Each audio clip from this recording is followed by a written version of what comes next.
గ్రామాల్లో పారిశుద్ధ్య నిర్వహణను మెరుగ్గా నిర్వహించి స్వచ్ఛసుందర పార్వతీపురంను తీర్చిదిద్దాలని మన్యం జిల్లా కలెక్టర్ అధికారులను ఆదేశించారు. స్వచ్ఛసుందర పార్వతీపురంలో భాగంగా టీటీడీ కళ్యాణ మండపంలో సర్పంచులు, పంచాయతీ కార్యదర్శులు, ఈవోపీఆర్డీలకు శిక్షణా కార్యక్రమం బుధవారం జరిగింది.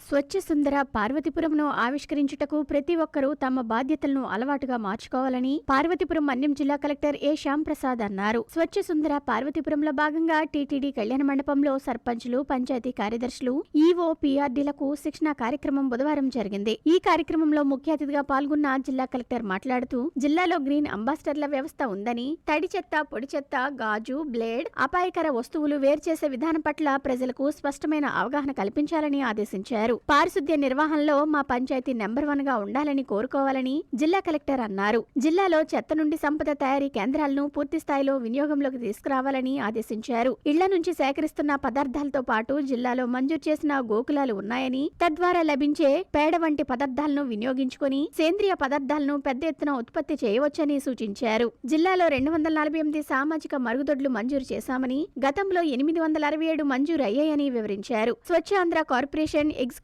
డైరెక్టర్ అర్జున్ రావు మాట్లాడుతూ, ప్రభుత్వం స్వచ్ఛ ఆంధ్ర రాష్ట్రాన్ని ఏర్పాటు చేయాలని సంకల్పించిందన్నారు. పారిశుద్ధ్యంపై అవగాహన పెంచుకోవాలని, ప్రతి ఒక్కరూ వ్యక్తిగత మరుగుదొడ్లు కలిగి ఉండాలని ఆయన కోరారు. సంతల వంటి ప్రాంతంలో ఎక్కువ మంది గుమ్ముకూడే ప్రదేశాలలో సామాజిక మరుగుదొడ్లు ఏర్పాటు చేయడం జరుగుతుందని, వాటిని వినియోగించుకోవాలని ఆయన కోరారు. మరుగుదొడ్లు లేని గృహాలకు మంజూరు చేయడం జరుగుతుందని తెలిపారు. ఈ సందర్భంగా స్వచ్ఛ ఆంధ్ర కార్పొరేషన్ కన్సల్టెంట్ శ్రీనివాస్ చెత్త నుండి సంపద తయారు చేసే విధానంపై ఏర్పాటు చేసిన ప్రదర్శనను జిల్లా కలెక్టర్ పరిశీలించారు. ఈ కార్యక్రమంలో జిల్లా అధికారులు, స్వచ్ఛ సుందర పార్వతీపురం ప్రతినిధులు, ద్రవ వనరుల నిర్వహణ కార్యకర్తలు పాల్గొన్నారు.